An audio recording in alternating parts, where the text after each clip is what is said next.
본문 사건 기록은요, 같은 기록이 실려있는 누가복음 4장 내용과 비교를 해보면요, 예수님께서 고향 나사렛을 두 번째 방문한 기록임을 알 수 있습니다. 적어도 두 번째죠. 여기 고향이란 조상적부터 살아온 것을 가리킵니다. 예수님이 태어나신 고향은 물론 나사렛이 아니죠. 어디입니까? 베들레헴이죠. 아무튼 누가복음 4장에는 예수님께서 고향 나사렛을 처음 방문한 기록이 나옵니다. 나사렛을 처음 방문하셨을 때는 안식일 날 회당에 들어가셔서 이사야서 61장 말씀을 읽고 가르치셨습니다. 그러나 사람들이 예수님 말씀을 받아들였습니까? 받아들이지 않았습니까?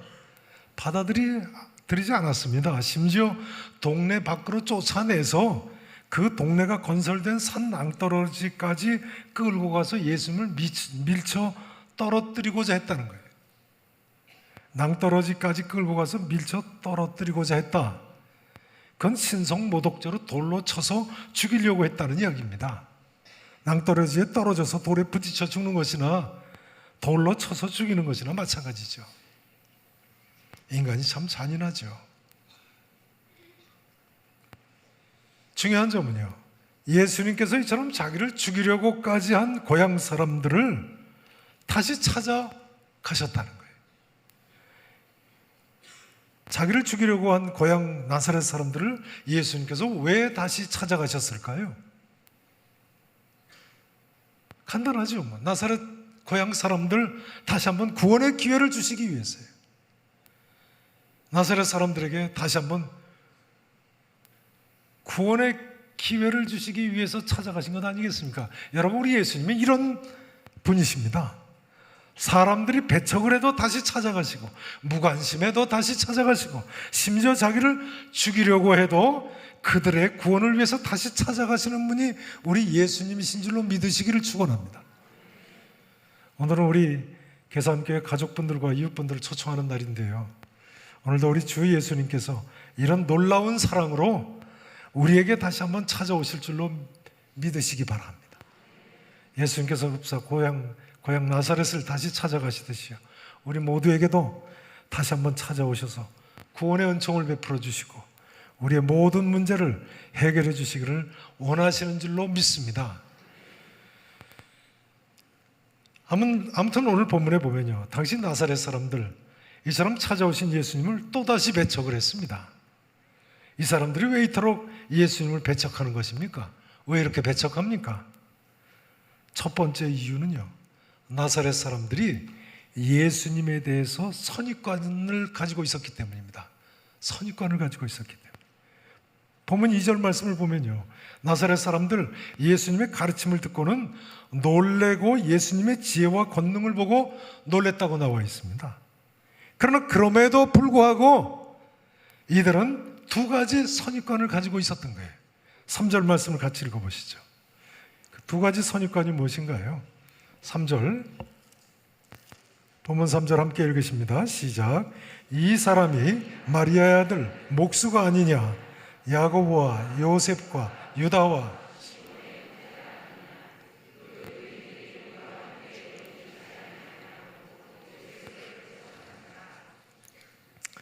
이 사람이 마리아의 아들 누구가 아니냐고요? 목수가 아니냐 하고 배척을 했다는 거예요. 이 구절은 성경 중에 유일하게 예수님의 직업을 기록한 부분입니다. 마태복음 13장 35절에 보면 예수님이 목수의 아들이라고 기록되어 있습니다. 그러나 오늘 본문에 의하면 예수님은 목수의 아들일 뿐만 아니라 아버지 요셉과 함께 목수 일을 하던 분이시군요. 그런데 나사렛 사람들은 예수님의 이 목수라는 직업에 대한 잘못된 선입관을 가지고 있었던 거예요. 나사렛 사람들이 가졌던 두 번째 선입관은요, 출신 가정에 대한 선입관입니다. 이 사람이 마리아의 아들이 아니냐, 야고보와 요셉과 유다와 시몬의 형제가 아니냐, 이 사람이 그 너희들이 우리와 함께 여기 있지 아니하냐 했다는 거예요. 그러니까 두 번째 가졌던 선입관은 출신 가정에 대한 선입관 또는 집안에 대한 선입관이라고 할 수 있죠. 뭐 가문이라고 할 수도 있겠습니다. 가문에 대한 선입관. 근데 생각해 보면요, 사실은 우리도 이 두 가지를 얼마나 중요하게 봅니까? 직업과 가정 또는 집안이죠. 물론 며느리감이나 사육감 구할 때 직장이 어딘지 가정이 어떤지 안 볼 수 없지요. 그러나 집안이나 가정이나 직업에 대한 편견을 가지면 안 되는 거죠. 개천에서 용도 날 수 있다고 하지 않습니까? 우리 역시 다른 사람 대할 때 직업과 가정 혹은 집안 이 두 가지 면에서 선입관과 편견이 정말 심한 것 같습니다. 직업이나 부모 형제가 어떤가는 말할 것도 없고요. 어떤 지방 사람은 어떻고 뭐 어떤 성씨는 어떻고, 혹시 수원 백씨 계십니까? 뭐 무슨 띠는 어떻고 어디가 어떻게 생긴 사람은 어떻고, 전부 선입관이고 편견입니다. 저희 매형이 수원 백씨 아닙니까? 근데 괜찮은 사람이에요. 부모가 어떤 사람인가는 말할 것도 없고요. 어느 지방 사람은 어떻고 어느 지방 사람은 어떻고, 어떤 성씨는 어떻고 무슨 학교 출신은 어떻고, 뭐 말띠 여자인가 백말띠 여자는 어떻고, 뭐 어디가 어떻게 생긴 사람은 어떻다, 뭐 따지는 게 많습니다. 인간은 기존 관념을 벗어나기가 정말 힘든 것 같습니다. 세상 매스컴을 보세요. 기독교에 대한 온갖 편견과 선입관과 잘못된 오해로 가득 차 있습니다. 물론 옳은 소리도 있습니다만 아무튼 그렇습니다. 그러나 여러분 아십니까? 예수를 잘 믿으려면요, 기존 관념을 벗어나야 합니다. 선입관에 얽매이는 한 모든 사람은 예수님을 잘 못 믿고 잘 못 따르게 되어 있습니다. 예수님께서는요, 12사도를 세우실 때 어부도 세우시고 세리도 뽑으시고 열심당원도 선택하셨습니다. 열심당원, 당시로서는 열심히 애국운동을 하는 애국자들이죠. 베드로나 요한, 야고보, 안드레는 어부였고요, 마태는 세리였고 시몬은 열심당원이었습니다. 나머지 6명 제자들도 뭐 그렇게 특별한 직업이나 가문 출신이 아니었던 것이 분명합니다. 그래서 사도 바울은 고린도전서 1장 27절 28절에서 이렇게 갈파했습니다.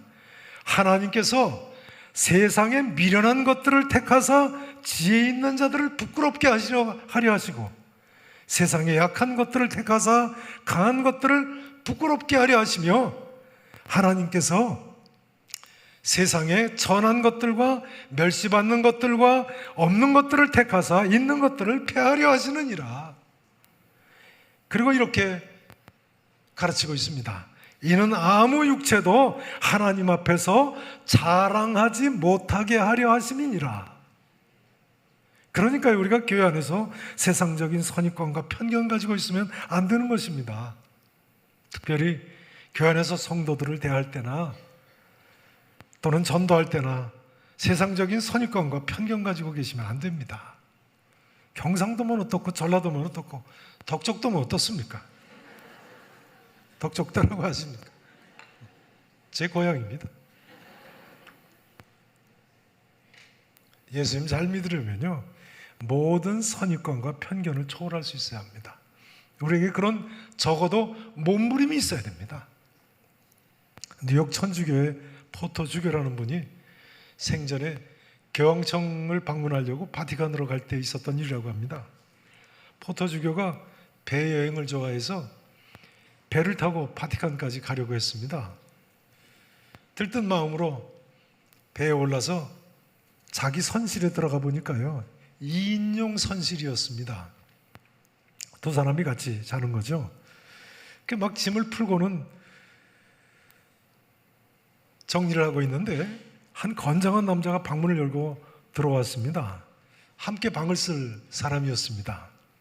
근데 그 건장한 남자가 방에 들어오자마자 포터주교를 위아래로 흘끔흘끔 보더니 밖으로 조용히 나갔습니다. 포터주교는 그 남자 인상에 아무래도 꺼림칙했습니다. 검은 잠바에 색바랜 청바지를 입고 있었는데요. 콧수염을 기르고 시꺼먼 안경을 쓰고 영락없는 범죄자 얼굴같이 보였다고 그럽니다. 그래서 포터주교가 급히 귀중품들을 챙겨가지고 경비실로 내려갔습니다. 그리고는 귀중품인데 좀 맡길 수 없겠습니까? 그러면서 그랬습니다. 아무래도 함께 방 쓰는 사람이 수상해 보였어요. 그래서 경비과장이 그 귀중품을 건네받으면서 물어봤습니다. 몇 호실 손님이십니까? 201호실입니다. 그러니까 쳐다보면서 하는 말이요. 201호 함께 계신 손님도 방금 전에 같은 이유로 귀중품을 맡기러 오셨었는데요. 그러더라고요. 여러분, 예수님 잘 믿으시려면요, 세상적인 안목, 세상적인 가치관을 버리셔야 됩니다. 이 시간 이 자리에 계신 모든 분들께서 과거에 가지고 있던 가치 판단 기준, 선입관과 잘못된 편견이 있다면 180도 바뀌는 은혜가 임하실 수 있기를 진심으로 축원하겠습니다. 이제 두 번째로 나사렛 사람들은요, 믿음이 없었습니다. 5절 6절 말씀을 보세요. 믿음이 없었어요. 5절 제가 봉독을 드립니다. 6절 읽으시죠. 거기서는, 그러니까 나사렛에서는요, 아무 권능도 행하실 수 있었습니까? 없었습니까? 행하실 수 없었습니다. 그래서 다만 소수의 병자에게 안수하여 고치실 분이셨고, 그 다음에 읽으세요. 시작. 그들이 믿지 않음을 이상히 여기셨더라. 이에 모든 촌에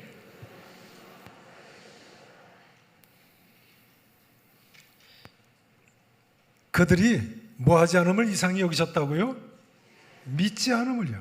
나사렛 사람들에게 뭐가 없었어요? 믿음이 없었습니다.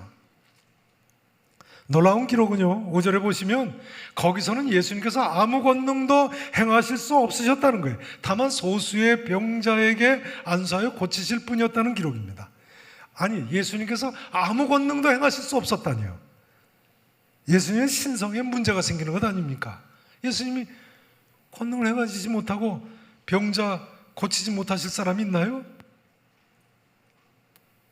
신성에 문제가 생긴 것 아닙니까?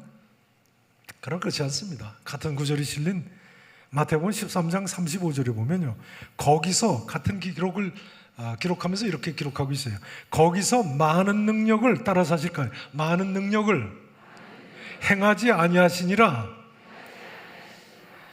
거기서 많은 능력을 행하지 아니하시니라. 그러니까 예수님께서는요, 능력을 행하지 아니하신과 동시에 행하실 수도 없으셨던 거예요. 능력을 행하실 수 없었다고만 하면 예수님의 신성에 의문을 가질 수 있겠습니다만, 예수님이 동시에 능력을 행하지 않으시기도 한 거예요. 무슨 이야기입니까? 이거는 여기에서 하나님의 역사는 믿음을 따라 일어난다는 것이 중요합니다. 하나님의 역사는 뭘 따라서 일어나요? 믿음을 따라서요. 성도 여러분, 믿으면 하나님의 영광을 보실 줄로 믿으시기를 축원합니다. 요한복음 11장 40절에서 예수님께서 하신 말씀이죠. 믿으면 하나님의 영광을 보리라. 이 말씀은요, 예수님께서 죽은 나사로를 살리시면서 나사로의 누이인 마르다에게 하신 말씀입니다. 네가 믿으면 하나님의 영광을 보리라. 근데 바로 그 앞에 기절 요한복음 11장 39절에 보면요, 예수님께서 이 말씀을 어떤 때 하셨습니까? 어떤 때 하셨어요? 죽은 나사로의 누이 마르다가 예수님께 이렇게 말씀드릴 때예요. 주여, 죽은 지가 나흘이 되었음에 벌써 냄새가 나나이다. 그러니까 예수님께서는 불가능한 가운데도 믿으라는 요구였어요. 불가능한 가운데도 믿으면 하나님의 뭘 보리라고요? 영광을 보리라. 그러니까요, 성도 여러분, 인생 살다가 불가능한 것 같은 경우를 만났다고 하실지라도 믿음으로 흔들림 없이 사시기를 바랍니다. 믿음으로 흔들리지 말고 사시면, 그리하면 하나님의 영광을 보게 되실 줄로 믿습니다. 이제 여기서 순교자 손영원 목사님의 말씀을 좀 인용을 해야 되겠습니다. 손영원 목사님께서 한 번은 부산 초량교회 부흥 집회 중에 있었던 일입니다. 초량교회 우리 교회는 큰 교회죠. 저희 교회도 다음 주부터 부흥 사경회가 개최됩니다만 손영원 목사님께서 초량교회에서 부흥 집회를 하실 때요, 예배당에 사람들이 빽빽이 들어차서 찬송을 하고 있는데 누군가 울음 섞인 목소리로 외치더라는 거예요. 목사님, 목사님이 내 눈에 보입니다. 내가 눈을 떴어요. 그 사람은 자기가 앞을 보지 못했는데 눈이 보이게 됐다고 하면서 펄쩍펄쩍 뛰면서 기뻐하면서 소리를 질렀습니다. 교인들이 웅성거리기 시작하지 않겠습니까? 그때 손양원 목사님이 그러시더라는 거예요. 성도님들 조용히 하십시오. 다들 앉으십시오. 잘 들어보세요. 그 다음에 이렇게 말씀을 하시더라는 거예요. 저 사람이 눈을 뜬 것은 나와 아무 상관이 없습니다. 내 설교는 영혼의 병을 고치기 위한 것이지 육신의 병을 고치기 위한 것이 아닙니다. 저 사람은 자기의 믿음으로 눈을 뜬 것입니다. 좀 지나치시다고 생각되지 않으십니까? 물론 교회는 기적도 있고 신의 은사도 있고 병 고침의 은사도 있습니다. 그러나 예수님께서도 나사렛 사람들이 믿지 않을 때에 다만 소수의 병자에게 안수하여 고치실 뿐이었다고 하는데요, 우리가 개인의 능력이나 경건으로 큰 기적을 행하는 것처럼 행동에서도 곤란하고 그렇게 생각해서도 곤란한 것입니다. 사도행전 3장의 미문의 안진뱅이를 일으킨 베드로의 고백이 우리의 고백이어야 되는 겁니다. 사도 베드로가 성전 미문의 안진뱅이를 고치고 뭐라고 가르쳤습니까? 우리 개인의 권능과 경건으로 이 사람을 걷게 한 것처럼 왜 우리를 주목하느냐 했어요. 자, 이제 중요한 것은 이것입니다. 그것이 능력이건 말씀이건요, 원칙적으로는 당사자의 믿음이 중요하다는 거예요. 여러분, 그러니 우리가 기적적인 도움이 필요하다, 그럴수록 뭘 위해서 기도해야 되겠습니까? 뭘 위해서요? 믿음을 위해서 기도해야 합니다. 하나님 아버지, 제게 믿음을 주시옵소서. 하나님 아버지, 이것까지도 믿을 수 있게 해주시옵소서. 하나님 아버지, 이번에도 믿을 수 있게 해주시옵소서. 오늘 혹시 처음 교회 나오신 분이 계시면요, 어떤 분보다도 더 이렇게 기도하시기 바랍니다. 하나님 아버지, 제게 믿음을 주시옵소서. 혹시 남다른 어려운 문제를 가지고 기도하신 분이 계십니까? 이렇게 기도하셔야 됩니다. 하나님 아버지, 이것까지도 믿을 수 있게 해주시옵소서. 이번에도 믿게 해주시옵소서. 오늘도 우리 모두 믿음으로 하나님의 크신 역사에 동참할 수 있기를 우리 구주 예수 그리스도 이름으로 진심으로 축원하겠습니다. 이제 오늘 본문 사건 기록을 통해서요, 우리가 꼭 한 가지 더 보아야 할 점이 있습니다. 그것은 예수님의 고독하신 모습입니다. 예수님은 여러분 실로 고독한 분이셨습니다. 예수님께서 그렇게 말씀하시지 않습니까? 선자가 자기 고향과 자기 친척과 자기 집 외에서는 존경을 받지 못함이 없느니라. 예수님은 실로 자기 고향과 자기 친척과 심지어 자기 집에서조차도 배척을 받으신 분이세요. 요한복음 7장 5절에 보면요, 예수님 그 형제들조차도 믿지 않아가지고 예수를 믿지 않았더라, 이렇게 기록되어 있습니다. 어떤 의미에서 진리를 쫓는 길은 인간적으로 보면 고독한 길입니다. 본래 그 좁은 길 아닙니까? 이 길은 예수님 말씀대로 문이 좁고 길이 협착하여 찾는 자가 적은 길입니다. 외로운 길입니다. 그러므로 인류 역사상 가장 고독한 사람이 누구였는가 하면 저는 단언할 수 있습니다. 그분은 예수님이십니다. 그런데요, 이제 요한복음 13장 16절 말씀이 중요합니다. 요한복음 13장 말씀을 보시겠습니다. 요한복음 13장 신약성경 170페이지입니다.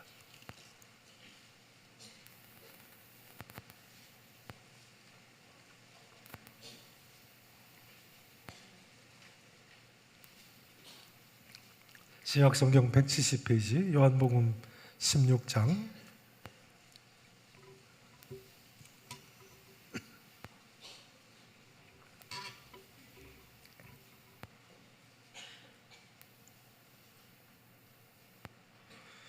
16절, 17절 말씀을 제가 봉독을 드리겠습니다. 16절 다 같이 보시죠. 예수님께서 제자들에게 하시는 말씀입니다. 보세요. 내가 진실로 진실로 너희에게 이르노니 종이 주인보다 어떻다고요? 크지 못해요. 종이 주인보다 크지 못하고 보냄을 받은 자가 보낸 자보다 크지 못하죠. 물론 보냄을 받은 자가 보낸 자보다 크지 못하지요. 너희가 이것을 알고 행하면 뭐가 있으리라고 하십니까? 복이 있으리라. 그러면 종이 주인보다 크지 못하고 보냄을 받은 자가 보낸 자보다 크지 못하다는 말씀이 무슨 말씀인가요? 우리가 이 말씀을 알고 행해야 되는데요. 자, 그 다음 15장 20절을 보시죠. 요한복음 15장 20절입니다.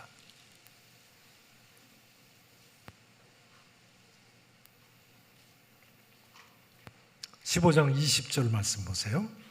같이 한 목소리를 읽어보시겠습니다. 15장 20절 다 같이 함께 읽어보십니다. 시작. 내가 너희에게 종이 주인보다 더 크지 못하다 한 말을 기억하라.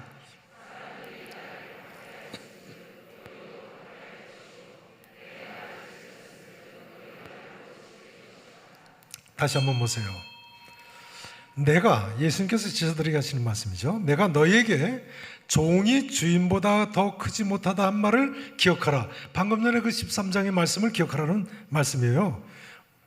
왜요? 보세요. 사람들이 나 예수를 박해하였은즉 너희도 뭐 할 것이라고요? 박해할 것이기 때문에 내 말을 지켰은즉 너희 말도 지킬 것이니라. 그러니까요, 종이 주인보다 크지 못하다는 말씀은 사람들이 예수님을 박해하였은즉 성도들도 박해할 것이라는 말씀이군요. 보낸 자를 박해하였은즉 보냄을 받은 자도 박해할 것이라는 말씀이군요. 다시 이야기하자면요, 예수님께서 배척받고 핍박받으셨기 때문에 우리도 핍박받는 것이 당연하시다는 말씀입니다. 그렇습니다. 우리 가운데 남편이 내 믿음을 알아주지 않는 경우가 얼마나 많은가요? 혹시 성도님들 중에 믿는 나를 자녀들도 알아주지 않는 경우가 있지 않으십니까? 혹시 부모님들께서 예수 믿는 나를 알아주지 않는 경우는 또 있지 않습니까? 친척들이나 친구들이나 이웃들은 어떻습니까? 사실은 우리 가운데 이런 이유로 눈물겨운 이야기가 얼마나 많습니까? 저희 교회 여집사님 한 분은요, 어렸을 때 이야기입니다만 딸이 예수 믿는다고 집안 망한다고 부모님이 연못에 빠뜨려 죽이려고까지 하시더랍니다. 제가 신방 가니까 그러시더라고요. 딸만인가요? 우리 교회 협동 목사님이신 총신 김성욱 교수님도 어렸을 때 교회 다닌다고 아버지가 연못에 밀어 넣으려고 하시더랍니다. 반면에 또 저희 교회 근처에 사시는 남자분 한 분은요, 전도하다 만났는데요, 저한테 그러세요. 당신 어머니가 살아생전에 예수를 믿으셨는데 자기 어머니가 유언을 그렇게 하셨다는 거예요. 나 죽거든 제사 드리지 말아라. 나 죽거든 제사 드리지 말라고. 그런데도 자기는 아직까지도 제사를 드린다고 저한테 그러더라고요. 앞의 경우는 아버지가 예수 믿는 딸이나 아들을 이해하지 못하는 경우고요, 뒤의 경우는 아들이 예수님 믿는 어머니를 이해하지 못하는 경우죠. 성도 여러분, 진리 때문에 어떤 외로운 길을 가고 계십니까? 어떤 고독한 길을 가고 계십니까? 예수님을 생각하시면서 참고 인내하시기 바랍니다. 우리가 이제 여기서 눈여겨보아야 할 점은요, 본문 6절 하반절입니다. 거기 보시면 예수님께서 그럼에도 불구하고 예수님은요, 그 고향을 떠나서 모든 촌에 두루다니시며 뭘 전파하셨어요? 복음을 전파하셨어요. 가르치셨어요.